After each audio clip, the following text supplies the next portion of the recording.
നമസ്കാരം. ദൈവമേ, ഈ പുസ്തകങ്ങൾ. ഗുരു നിത്യചൈതന്യയതി. 5 വയസ്സായപ്പോൾ എനിക്ക് പുസ്തകഭ്രാന്ത് തുടങ്ങിയതാണ്.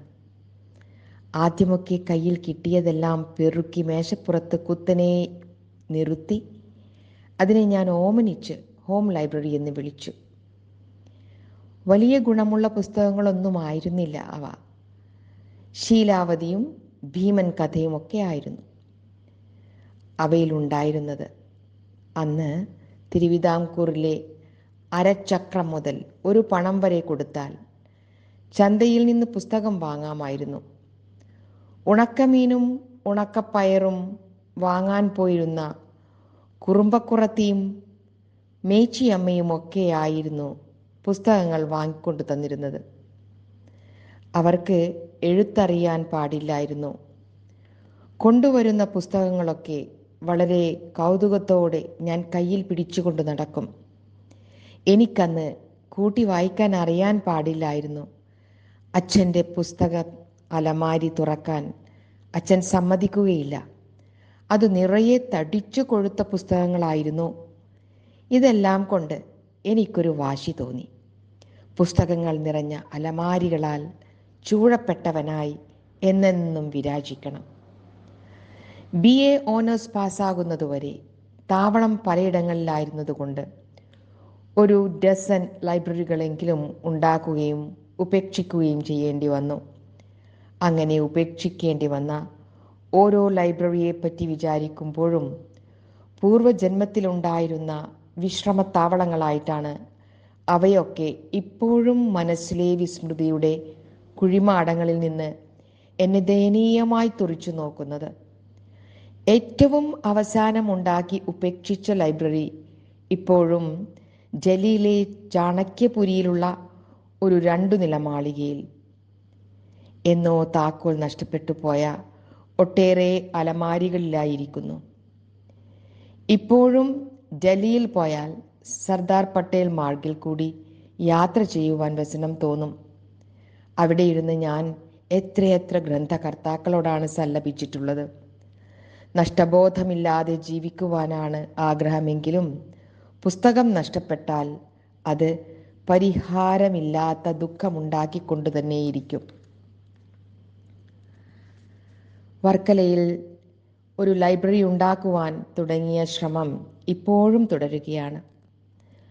പുസ്തകങ്ങൾക്ക് കാറ്റും വെയിലും ഏൽക്കാത്ത ഒരു നല്ല കൂടുണ്ടാക്കുവാനുള്ള ശ്രമത്തിൽ ഇപ്പോൾ തന്നെ 8 ലക്ഷത്തിലധികം രൂപ അവിടെ സിമൻറ്റിലും മണ്ണിലും കമ്പിയിലുമായി ചെലവഴിച്ചു കഴിഞ്ഞിരിക്കുന്നു. ഇനിയും എത്രയാകുമെന്ന് ദൈവത്തിനേ അറിയാവൂ. ഞാനിത് എഴുതുന്നത് നീലഗിരി മലയിലെ ഫേൺഹിൽ കുന്നിൻ്റെ ഉച്ചിയിൽ വിരാജിക്കുന്ന പ്രശാന്ത രമണീയമായ നാരായണ ഗുരുകുലത്തിലെ പഠനമുറിയിലിരുന്നു കൊണ്ടാണ്. ഇവിടെ പുസ്തകങ്ങളും ഞാനും തമ്മിലുള്ള വേഴ്ച ഒട്ടകത്തിന് കൂടാരത്തിൽ ഇടം കൊടുത്ത അറബിയുടേതിന് സമമാണ്. അറബിക്ക് കഷ്ടിച്ച് ഉറങ്ങാൻ മാത്രം ഇടമുണ്ടായിരുന്ന കൂടാരത്തിലേക്ക് തലനീട്ടി വെച്ചു കൊള്ളുവാൻ ഒട്ടകത്തെ അയാൾ അനുവദിച്ചു. അല്പാൽപമായി കൂടാരത്തിലേക്ക് കയറി വന്ന ഒട്ടകം അവസാനം അറബിയെ തള്ളിപ്പുറത്താക്കി. നടരാജഗുരു ഉള്ള കാലത്ത് പ്രാർത്ഥനാ സ്ഥലത്തു മാത്രമേ പുസ്തകങ്ങൾ ഉണ്ടായിരുന്നുള്ളൂ. ഒന്നാം തരം പുസ്തകങ്ങൾ അവിടെ ഇരുന്ന് വീർപ്പ് മുട്ടുന്നത് കണ്ടപ്പോൾ ഞാൻ സാമാന്യം വലിപ്പമുള്ള ഒരു പഠനമുറി ഉണ്ടാക്കി അതിലേക്ക് പുസ്തകങ്ങൾ വരാൻ അനുവദിച്ചു. കുറച്ചു ദിവസങ്ങൾക്കകം 4 ഭിത്തികളും കാണാൻ വയ്യാത്ത സ്ഥിതിയിലായി. നിന്നു തിരിയാൻ വയ്യാത്ത നിലയിലായപ്പോൾ അതിനോട് ചേർന്ന് വേറൊരു പഠനമുറി കൂടി ഉണ്ടാക്കി. അതും ഇപ്പോൾ നിറഞ്ഞു കവിയുന്നു. വാർദ്ധക്യമായതോടെ ഒരു വിചാരം.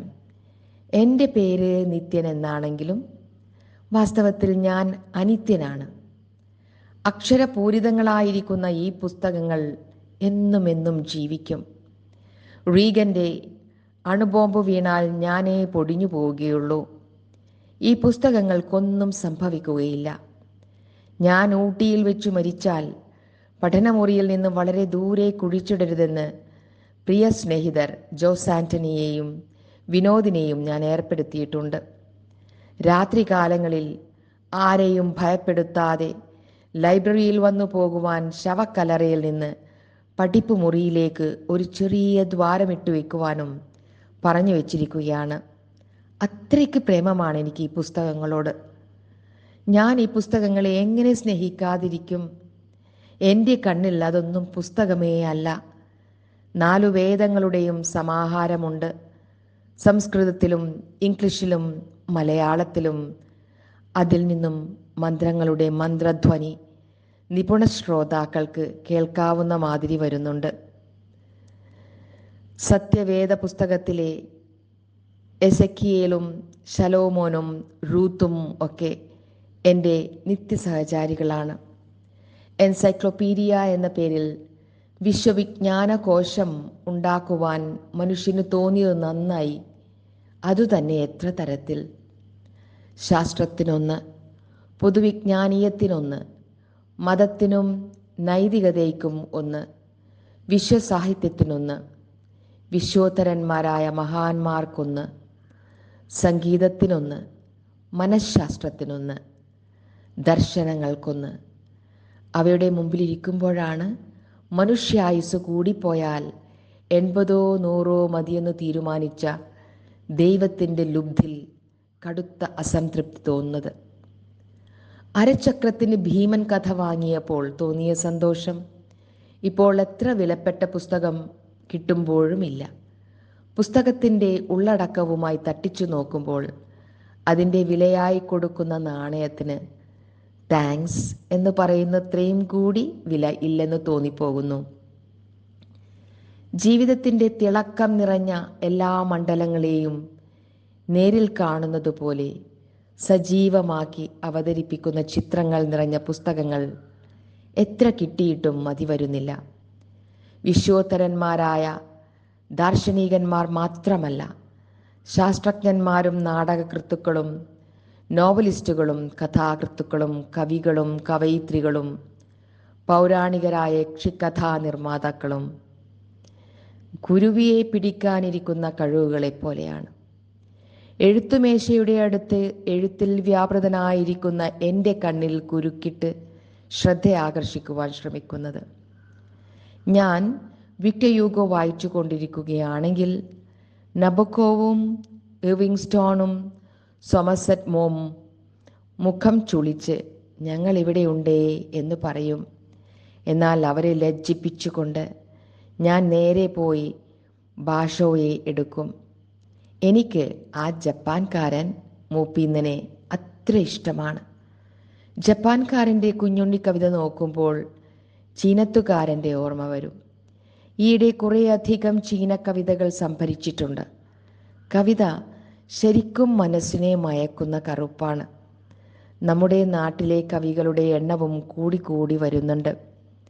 ഞാൻ ഒരിക്കലും നേരിട്ട് കണ്ടിട്ടില്ലാത്ത 10-30 കവികൾ വന്ന് ഒരു മൂലയ്ക്കൂഴം പാർത്തിരിക്കുന്നു. കവിത പോലെയും കഥ പോലെയും ഞാൻ ആസ്വദിക്കുന്ന പുസ്തകങ്ങളാണ് സാമൂഹിക സാമ്പത്തിക വിഷയങ്ങളെ പറ്റിയുള്ളവ. മാർക്സ് മുതൽ പോലോഫെ വരെ ഒരു 100 വിപ്ലവകാരികൾ ഈ മുറിയിലുണ്ട്. അവരൊക്കെ പുസ്തകത്തിലായത് നന്നായി, അല്ലെങ്കിൽ ഈ മുറിയിൽ എന്തൊരു ഒച്ചപ്പാടായിരുന്നേനെ. പുസ്തകഭ്രാന്തന്മാരെ മറ്റു പുസ്തകഭ്രാന്തന്മാർ അറിയാതെ പോലും വീട്ടിലേക്ക് ക്ഷണിക്കുകയില്ല. സത്യം പറഞ്ഞാൽ ഞാൻ ഇതുവരെ 3 പുസ്തകങ്ങളെ മോഷ്ടിച്ചിട്ടുള്ളൂ. 2 ഹാവായ് യൂണിവേഴ്സിറ്റിയിൽ നിന്നും, 1 സിഡ്നി യൂണിവേഴ്സിറ്റിയിൽ നിന്നും. 3 ഇന്ത്യൻ പുസ്തകങ്ങളായിരുന്നു എന്നതാണ് അത്ഭുതം. ഒരു വർഷം ഞാൻ അതിൻ്റെ കുറ്റബോധവുമായി നടന്നു. പിന്നെ 2 പുസ്തകങ്ങൾ മാപ്പ് ചോദിക്കാതെ തിരിച്ചു കൊടുത്തു. കിട്ടാത്ത പുസ്തകങ്ങളുടെ ഫോട്ടോ കോപ്പി എടുക്കുവാൻ ഇപ്പോൾ നിഷ്പ്രയാസം കഴിയുന്നതുകൊണ്ട് പുസ്തകമോഷണം എന്ന കല വളർത്തേണ്ടെന്ന് ഞാൻ തീരുമാനിച്ചു. അന്ത്യനാളിൽ ദൈവം എന്നോട് നീ മോഷ്ടിച്ചിട്ടുണ്ടോ എന്ന് ചോദിച്ചാൽ ഒന്ന് വിക്കിയിട്ട് ഇല്ല തമ്പുരാനെ എന്ന് ഞാൻ ധൈര്യമായി പറയും. പുസ്തകം മോഷ്ടിച്ചിട്ടില്ലെന്നേയുള്ളൂ, ആശയം ധാരാളം മോഷ്ടിക്കാറുണ്ട്. നിത്യസത്യത്തിന് പകർപ്പവകാശമില്ലല്ലോ. ഷേക്സ്പിയർ വായിച്ചിട്ടില്ലാത്ത എൻ്റെ അമ്മൂമ്മ എത്രയെത്ര ഷേക്സ്പിയർ തത്വങ്ങൾ തൻ്റെ സ്വന്തം മേധയിൽ നിന്ന് പൊട്ടിച്ചെടുത്ത് എനിക്ക് സമ്മാനിച്ചിരിക്കുന്നു. എന്തെങ്കിലും ഒരു ഭ്രാന്ത് അവശ്യം വന്നേ മതിയാവൂ എങ്കിൽ അത് പുസ്തകഭ്രാന്തായിക്കൊള്ളട്ടെ. ശുഭം.